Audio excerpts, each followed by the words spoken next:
나는 하나님이 기뻐하시는 믿음으로 살 것이다. 아멘. 네, 이 말씀으로 한 주간 승리하시기 바랍니다. 성경 말씀 민수기 13장입니다.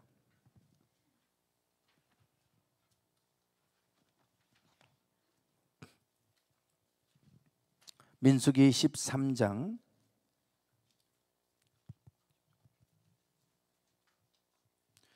25절부터 13장 25절부터 14장 1절까지입니다. 교독하시겠습니다. 40일 동안 땅을 정탐하기를 마치고 돌아와 바란 광야 가데스에 이르러 모세와 아론과 이스라엘 자손의 온 회중에게 나와 그들에게 보고하고 그 땅의 과일을 보이고 모세에게 말하여 이르되 당신이 우리를 보낸 땅에 간즉 과연 그 땅에 젖과 꿀이 흐르는데 이것은 그 땅의 과일이니이다. 그러나 그 땅 거주민은 강하고 성읍은 견고하고 심이 클 뿐 아니라 거기서 아낙 자손을 보았으며 아말렉인은 남방 땅에 거주하고 헤딘과 여부수인과 아모리인은 산지에 거주하고 가나안인은 해변과 요단가에 거주하더이다. 갈렙이 모세 앞에서 백성을 조용하게 하고 이르되 우리가 곧 올라가서 그 땅을 취하자 능히 이기리라 하나 그와 함께 올라갔던 사람들은 이르되 우리는 능히 올라가서 그 백성을 치지 못하리라.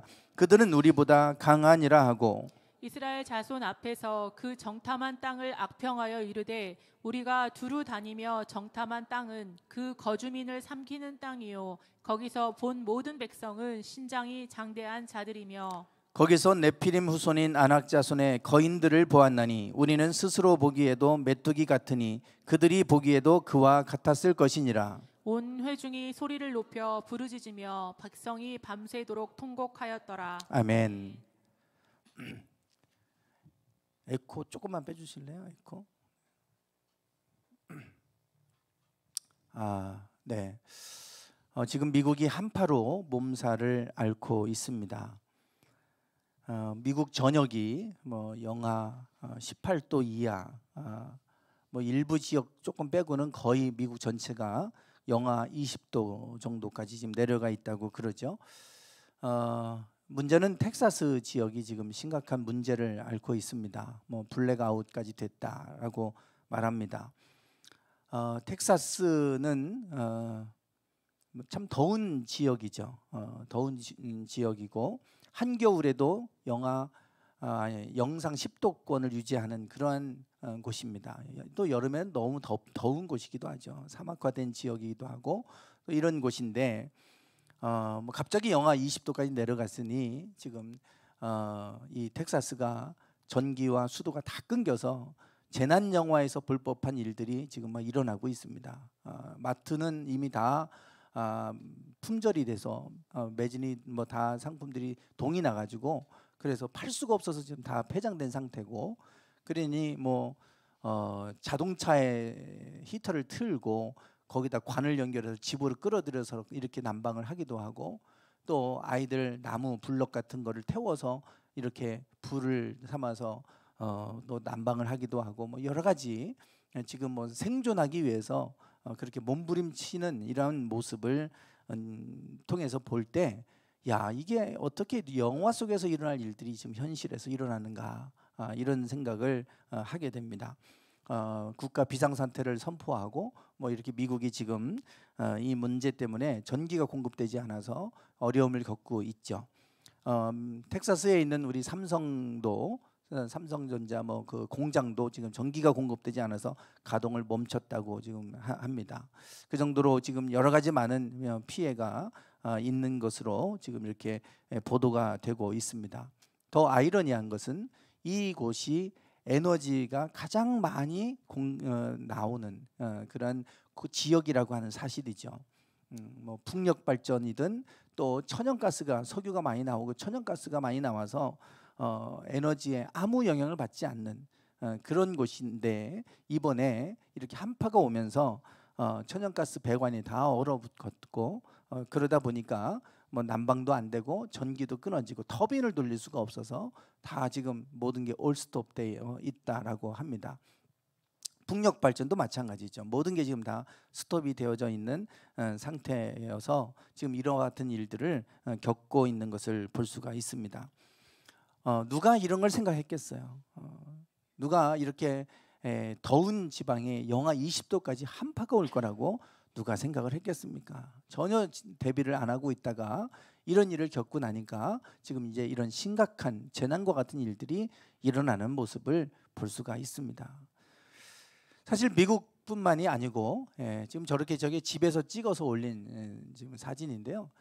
이 얼어붙어서 이 배수관이라든지 이런 게 터지니까 막 집안에 물이 쏟아져 갖고 그게 그대로 얼어버리는 저런 모습들을 사진들이 많이 이렇게 올라와 있잖아요. 그 보면 참 심각합니다. 집안들이 막 다 배수관이 터지고 이렇게 돼서 너무 큰 지금 피해를 입고 있는 것을 보게 됩니다. 그런데 미국만이 아니에요. 중동 지역도 지금 한파를 겪고 있어요. 중동 사막 지역 아닙니까? 중동도 한파가 와 있고요.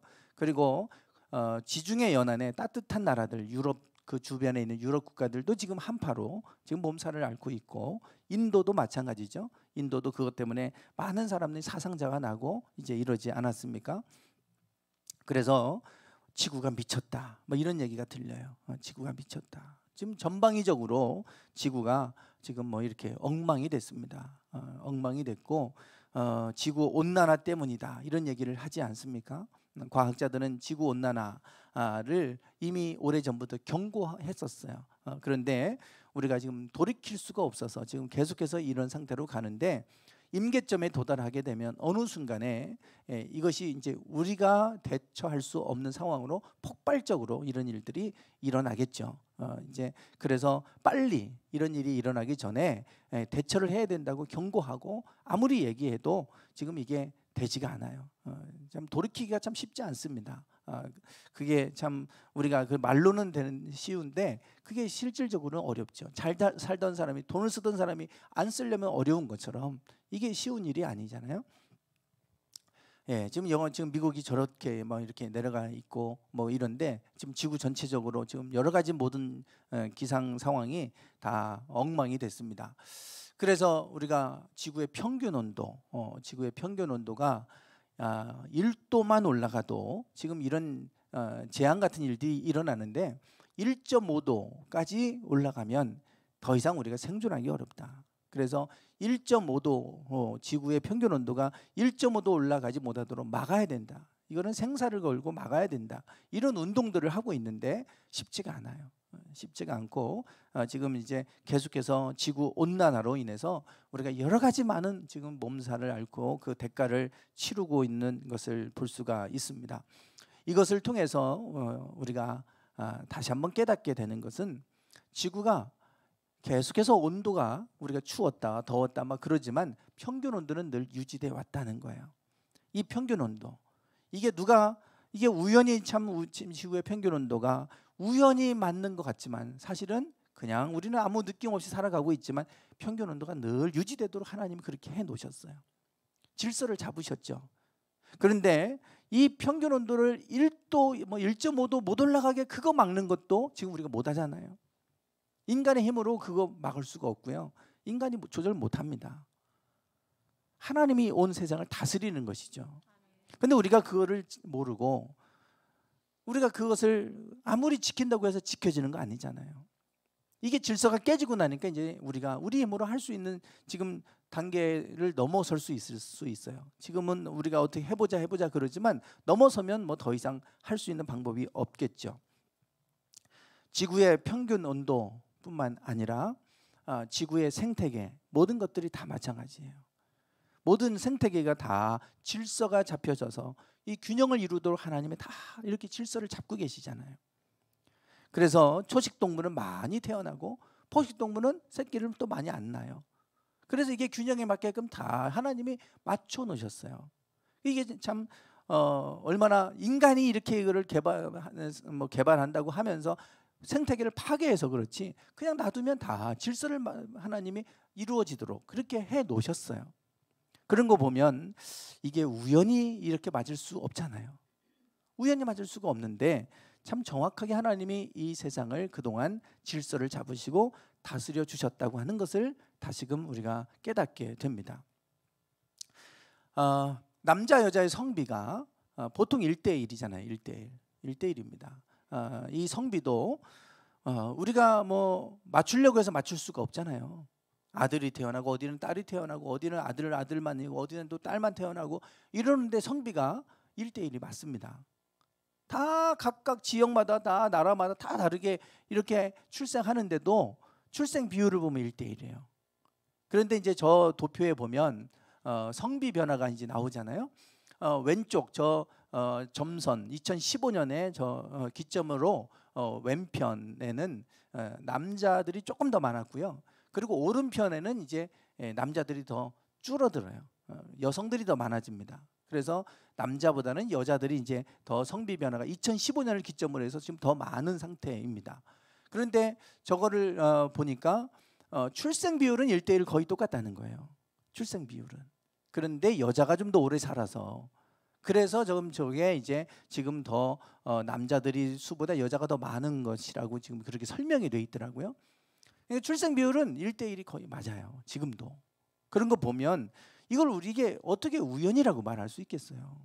그냥 막 태어나는 것 같은데 1대1이 맞아요. 그게 참 신기하잖아요. 신기하고 더 놀라운 것은 전쟁을 치르고 나면 많은 남자들이 죽어요. 그런데 그 다음 세대 가면 또 1대1이 또 맞습니다. 이 성비가 안 맞는 게 또 다음 세대 가면 또 맞아 있어요.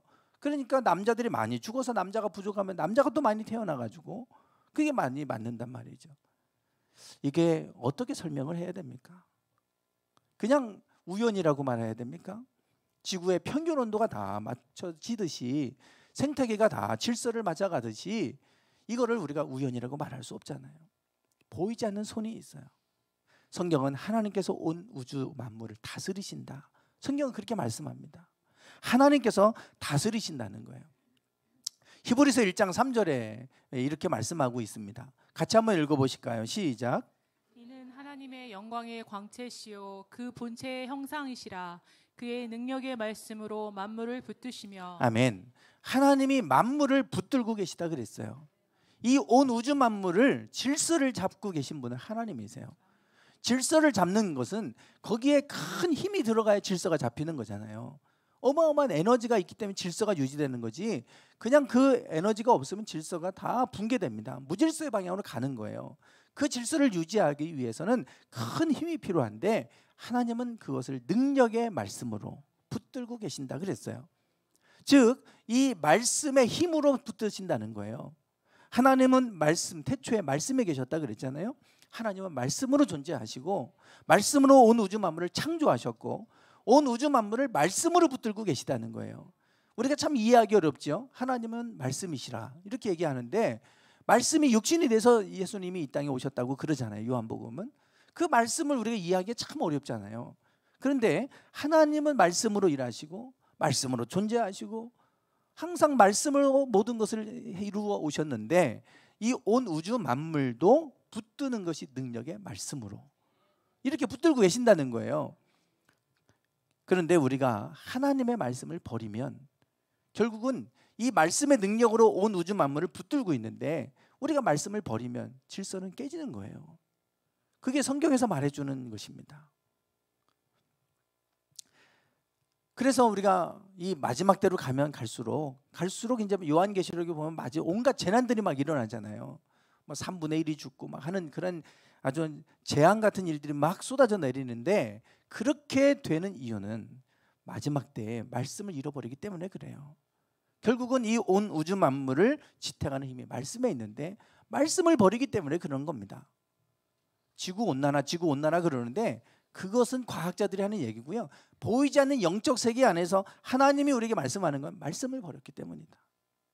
이거는 우리의 삶의 영역도 마찬가지입니다. 우리가 하나님의 말씀을 버리면 그 가정 안에 진리가 사라지기 때문에요. 그 가정이든 사회든 다 망가지게 돼 있어요. 그래서 아모스 8장 11절은 우리에게 말씀하고 있어요. 아모스 8장 11절 한번 읽어보실까요? 시작.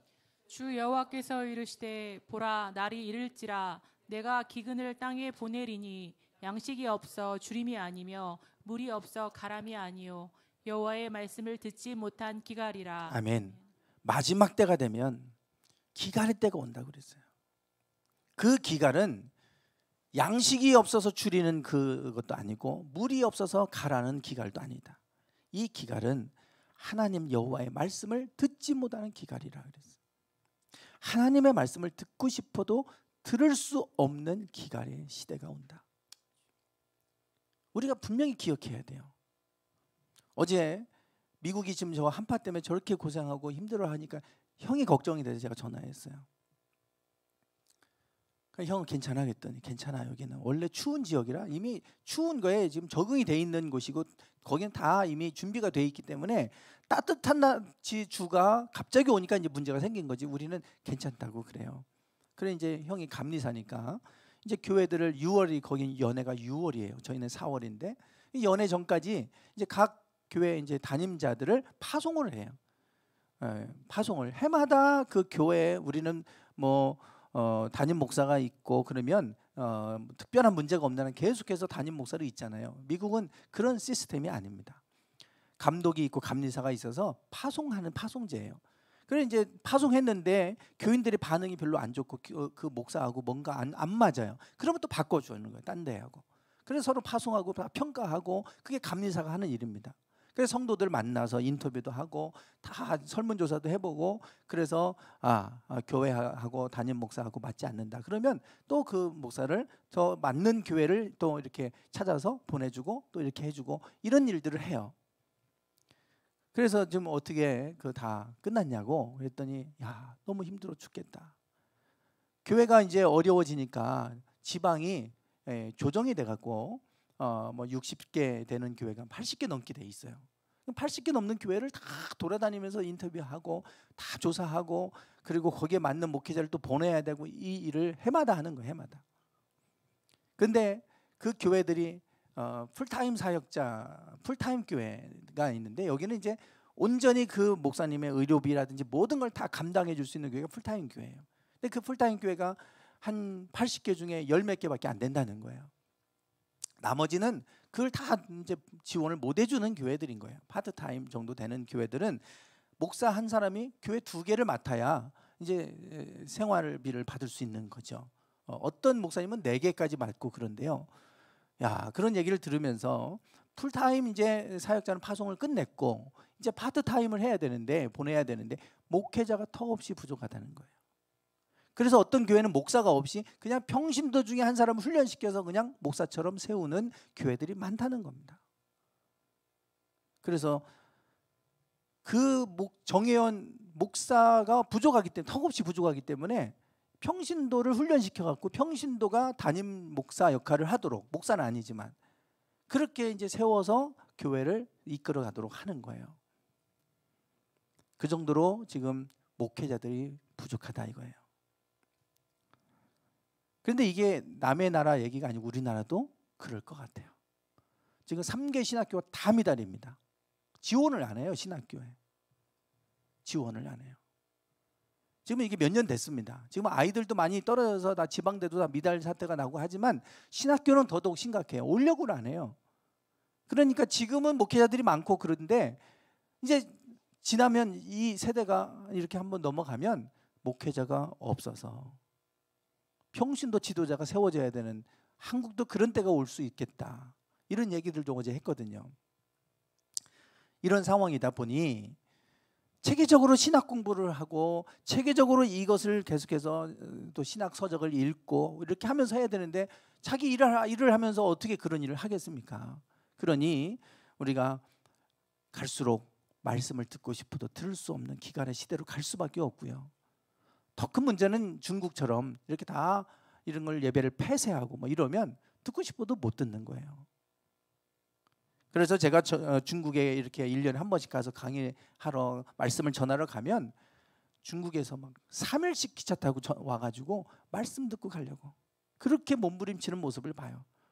그 모습에 제가 은혜를 받아요, 힘들어도.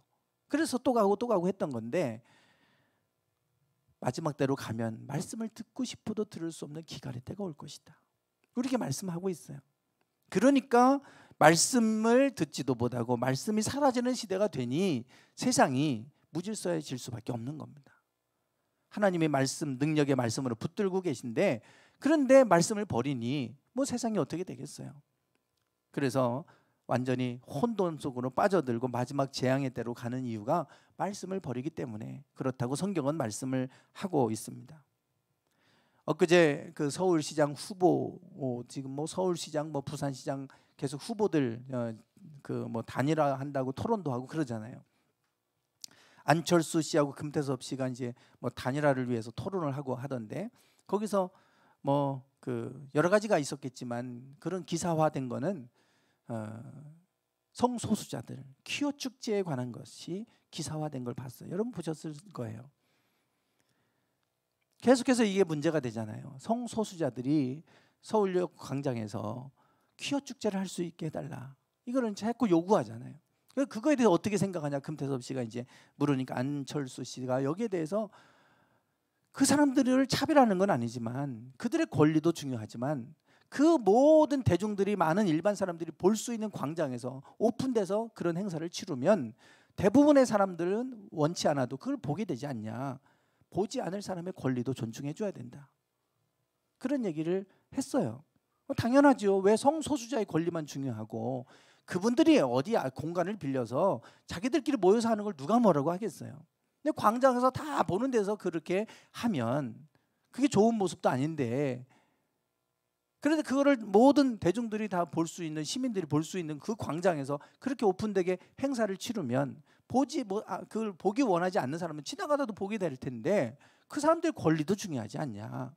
그런데 그 얘기를 한 것이 뭐 일파만파라고 하면서 기사가 난 걸 보면서 아니 당연한데 내가 볼 때는 당연한데 왜 이게 일파만파하고 이게 자꾸 문제 삼을까.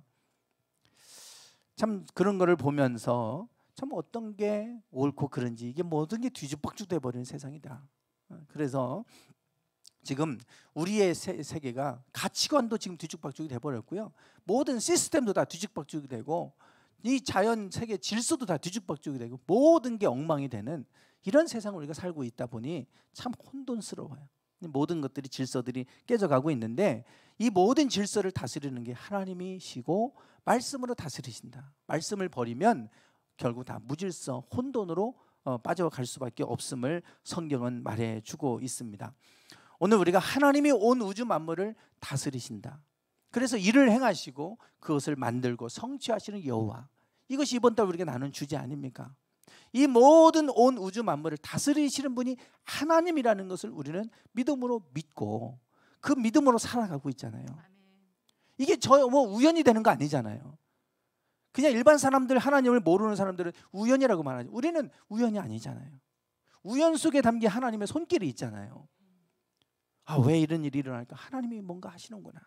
하나님의 섭리가 있구나. 우리는 그 속에서 하나님의 섭리를 깨닫고 발견하지 않습니까?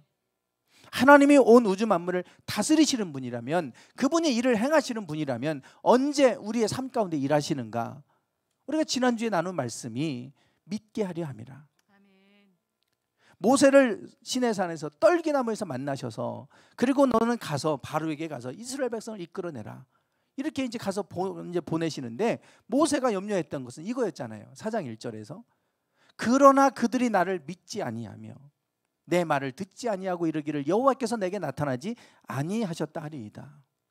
하나님이 내게 나타나지 않았다. 내 말을 믿지 않으면 어떻게 합니까?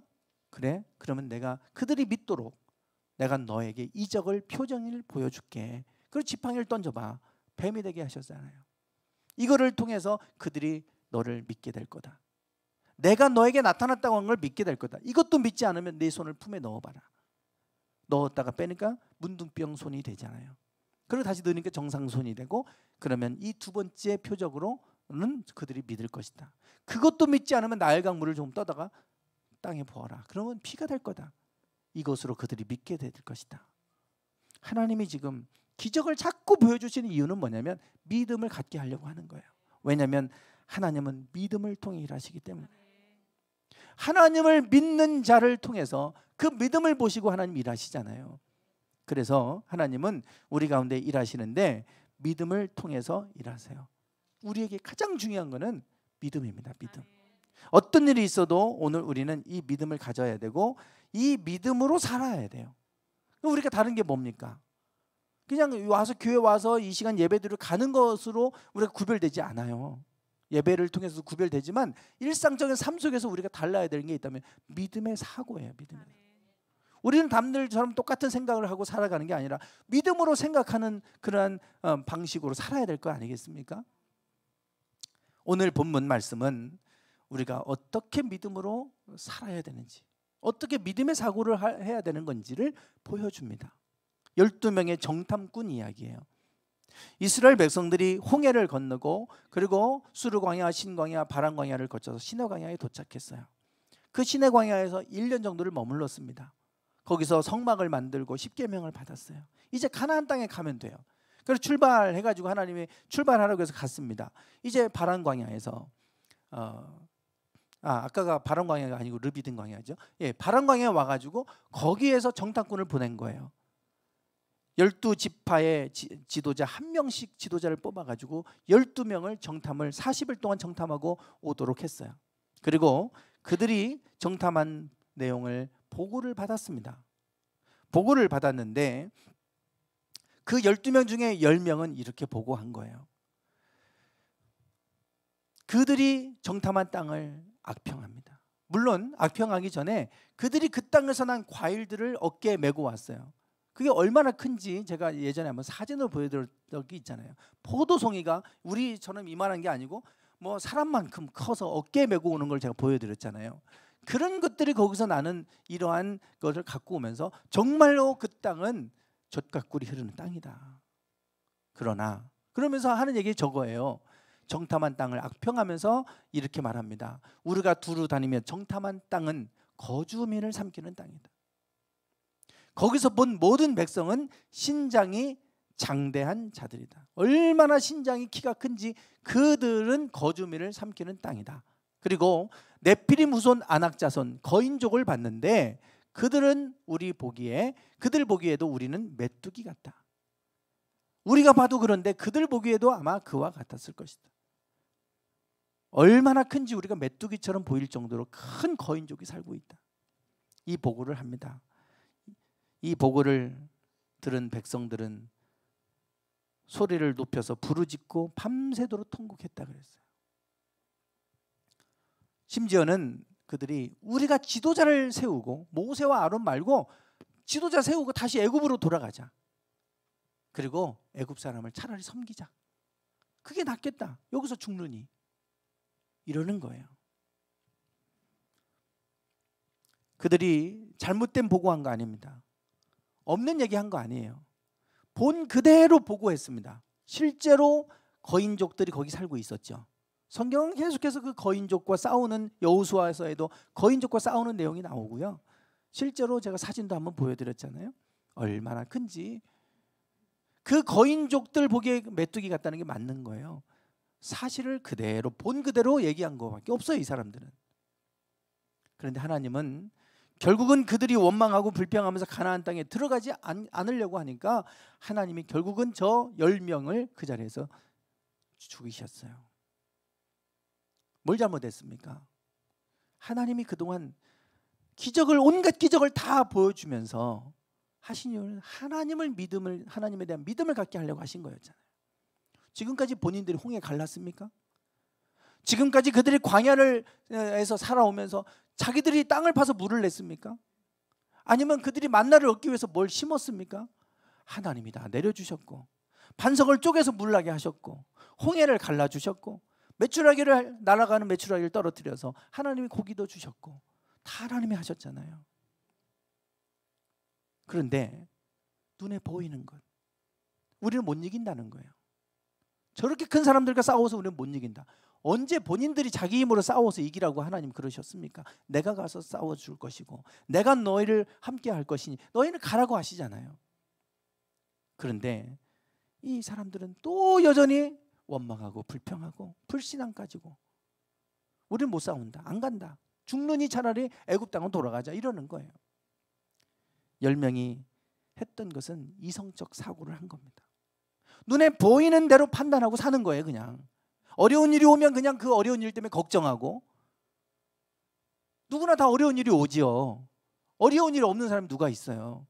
어려운 일 와버리면 그냥 낙심해버리고 어려운 일 오면 그냥 포기해버리고 그냥 좌절해버리고 그게 우리가 믿는 사람과 믿지 않는 사람이 그렇게 살아가고 있다면 다른 게 뭡니까? 우리가 다른 거는 그게 아니잖아요. 눈에 보이는 것을 가지고 판단하고 사는 게 아니라 우리는 보이지 않는 것을 바라보고 사는 사람들 아니에요? 그분이 바로 하나님이시죠.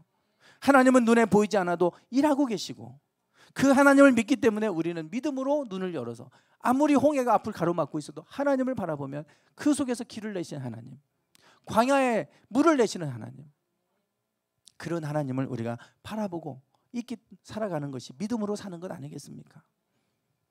여호수아와 갈렙 두 명만큼은 믿음의 보고를 했어요. 네, 14장 9절인데요. 같이 한번 읽어보실까요? 시작.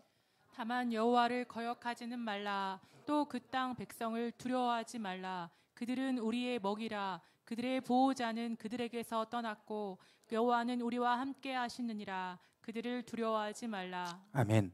여호수아와 갈렙은 그들을 두려워하지 말자. 그들은 우리 먹이래요. 우리 밥이래요. 밥. 전혀 지금 본 건 똑같은데 전혀 해석은 다르잖아요. 그들 보기 우리는 메뚜기 같다. 우리는 뭐 그들을 이길 수 없다 그러지만 여호수아와 갈렙은 그들은 우리 먹이라는 거예요. 왜냐하면 하나님이 우리와 함께 하시기 때문이다. 그들은 거인족을 본 게 아니라 하나님을 보잖아요. 이게 믿음으로 살아가는 사람의 모습이죠. 내 앞에 닥친 어려운 환경을 보는 게 아니라 그 속에서 나를 지켜주신 하나님 바라보고 계시면 아무리 어려운 일이 와도 우리가 뭘 두려워하겠습니까? 문제는 하나님이 안 보이고 문제가 보이니까 문제가 되는 거지. 그 속에서 나와 함께 하신 하나님이 보이면 문제가 되지 않잖아요. 여호수아와 갈렙은 그 믿음의 눈으로 지금 하나님을 보니까 우리 먹이라는 거예요. 두려워하지 말아라.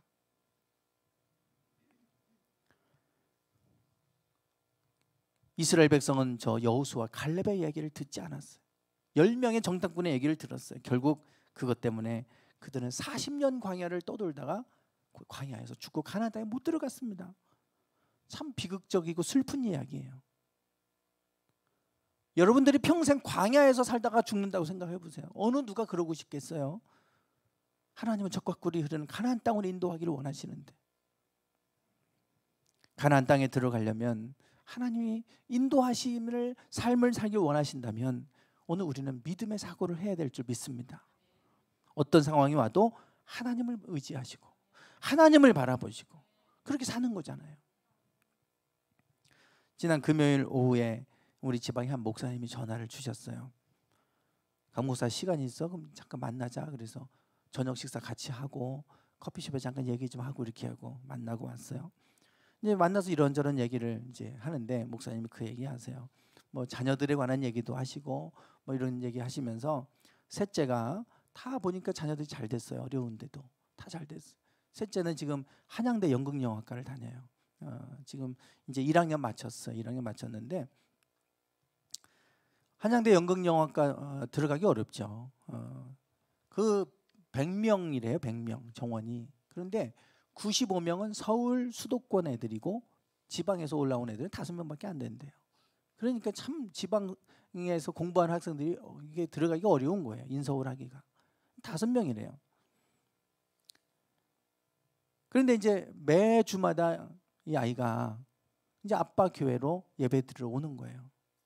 와서 피아노 반주도 해주고 뭐 아빠도 도와주고 하면서 매주마다 서울에서 내려오니까 교통비도 많이 들고 왔다가 올라가고 이게 얼마나 힘들겠어요. 근데 지난주에 그러더래요. 아빠 저 왕따 당했어요. 왜? 그랬더니 이제 애들이 과제들도 많이 있고 하니까 그룹별로 과제도 주고 하는데 주말에 모여서 자기들끼리 하는데 얘는 맨날 주말에 교회 가고 내려가니까 그러니까 자기들끼리 해서 그냥 과제물을 내버렸다는 자기 빼버리고 뭐 이러는 바람에 제대로 과제를 못해서 그 과목에서 B+가 나왔다고 나머지 다 A+인데 그래서 뭐 4.2가 됐다고 하면서 그런 얘기를 하세요. 그래서 그런 얘기를 했다고 그래서 제가 이제 그랬죠. 아유 목사님 정말 그 아들이 아주 훌륭하네요. 잘 키우셨네요. 비록 그렇게 좀 왕따도 당하고 힘들겠지만 하나님이 그 길을 열어 가시지 않겠어요? 그랬더니 그 말이 끝나자마자 또 자랑하시는 거예요. 연극영화과니까 영상을 만들어서 이렇게 이제 그 무슨 영화제 같은 이런 거에 출품을 이제 하게 됐나 봐요. 다 출품을 하는 거예요, 과제로. 근데 거기에 재벌들 자녀들이 여럿 있대요. 그냥 돈 좀 있는 애들이 다 모여 있고 그런 거예요. 그러니까 영상을 만들려니까 애들이 좋은 장비를 갖고 막 사다가 그거 찍고 막 이러는 거예요. 근데 얘는 그걸 사줄 돈도 없고 사주지도 못했어요. 그러니까 스마트폰 갖고 찍은 거예요, 얘는. 그러니까 이게 뭐 게임이 안 되죠. 그렇게 했는데 결국 본선까지 올라가는 얘밖에 없는 거예요. 다 떨어지고. 그러면서 얘는 그래도 입상은 못했지만 본선까지 올라갔다고 스마트폰으로 찍어가지고. 그러면서 그런 얘기를 하시는 거예요. 그래서 야, 역시 하나님 참 멋지시다. 매주마다 서울에서 내려오고 그러면서 그렇게 예배의 자리를 지키고 쉽지 않을 텐데, 주말에 친구들하고 놀러 가고도 싶고 뭐 이렇게 하고 싶을 텐데 매주마다 내려와서 예배하고 같이 하고 그러고 가고, 자녀들 셋 다 서울에 있고 직장 다니고 하늘에서 다 이렇게 내려와서 예배드리고 가고 그런다는 거예요. 그렇게 하니까 자녀들을 하나님이 복 주시나 보다. 하나님 일을 행하시는 분은 여호와시잖아요. 어렵고 힘든 시대라고 해도 하나님 잘 섬기는 자녀들은 하나님께서 또 길을 열어주시고 그 삶을 하나님 복되게 하시죠. 12명 정탐꾼 중에 2명만, 여호수아와 갈렙만 가나안 땅에 들어갔어요. 믿음의 보고를 했던 2명만 들어갔어요. 믿음은 보이는 대로 사는 것이 아닙니다. 보이는 대로 판단하지 않고 보이지 않는 것을 바라보는 거예요. 믿음의 사고라는 건 그런 거죠. 히브리서 11장 1절과 2절 말씀, 우리가 이제 이번 주 한 주간 동안 선포하는 말씀 선포 내용이에요. 히브리서 11장 1절 2절 같이 한번 읽어보실까요? 시작. 믿음은 바라는 것들의 실상이요 보이지 않는 것들의 증거니 선진들이 이로써 증거를 얻었느니라. 아멘. 네. 믿음은 뭐냐? 바라는 거예요. 소망하는 거예요. 소망하는 거. 보이지 않는 것들의 증거라 그랬어요. 바라보는데 뭘 바라보냐면 보이지 않는 걸 보는 거예요. 내 눈에 보이는 것을 되니까 되고 안 되니까 안 되고 이게 아니고요. 그거와 상관없이 보이지 않는 것을 바라보는 게 믿음이다. 그리고 그것을 바라봤을 때 그것을 실상으로 드러나게 하는 게 믿음이다. 선진들은 이 믿음으로 이 증거들을 얻었다. 우리에게 이렇게 말씀해 줍니다. 믿음으로 산다는 게 무엇입니까? 어렵다. 똑같이 어려울 때 맨날 어렵다고 좌절하고 할 게 아니라 우리는 그 속에서도 우리를 도우시는 하나님을 바라보고 하나님이 나와 함께 하시니 내가 두려워하지 않는다. 선포하고, 그리고 하나님이 이것을 통해서 나를 최선의 길로 인도하실 것을 기대하고, 그리고 살아가는 게 믿음의 삶의 모습 아니겠어요? 이제 말씀을 마무리하겠습니다.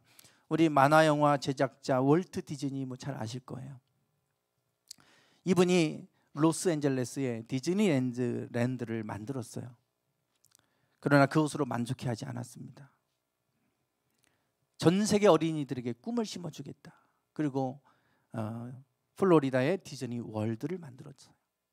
영화 보면 저런 장면 앞에 다 뜨잖아요.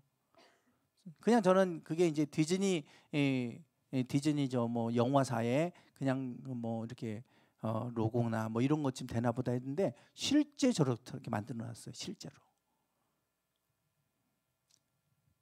아이들의 꿈과 희망을 심어줘야 되겠다고 디즈니 월드를 만든 거예요. 그런데 그 공원을 다 이제 만들고 개장할 즈음에 이분이 갑작스럽게 세상을 떠납니다. 결국 디즈니 월드를 보지 못하고 죽게 된 거예요. 개장하는 날 축사를 맡은 사람이 이렇게 말해요. 디즈니가 오늘 우리와 함께하여 디즈니 월드의 개장을 지켜보았으면 얼마나 좋았을까요? 이제는 고인이 되어 함께하지 못한 것이 아쉬울 따름입니다. 이렇게 축사를 맡은 분이 이런 얘기를 합니다.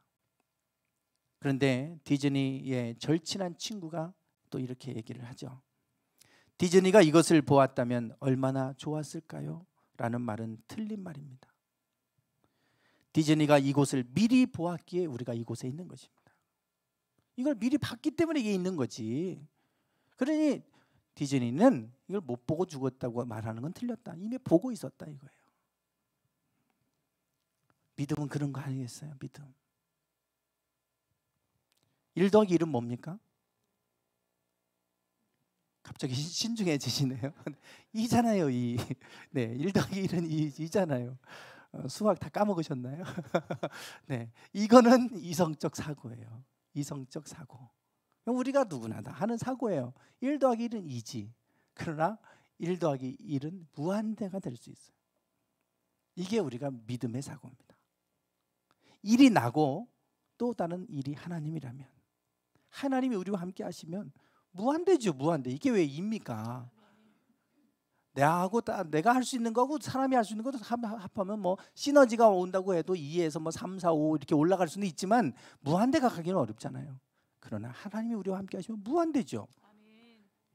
여호수아 갈렙이 본 건 이거예요. 하나님이 우리와 함께 하시면 저도 우리 밥이라 가자. 이게 여호수아 갈렙이 고백했던 믿음의 말입니다. 오늘 우리가 믿음의 말을 할 수 있기를 원하고 믿음으로 생각할 수 있기를 원합니다. 눈에 보이는 대로 판단하지 마시고 하나님은 나와 함께 하신다. 그 하나님이 나의 길을 지켜주신다. 누가 나를 해야 할 것인가? 담대히 선포하고 그 믿음으로 나갈 때 하나님께서 그 믿음으로 역사해 주실 줄 믿습니다. 찬양하겠습니다.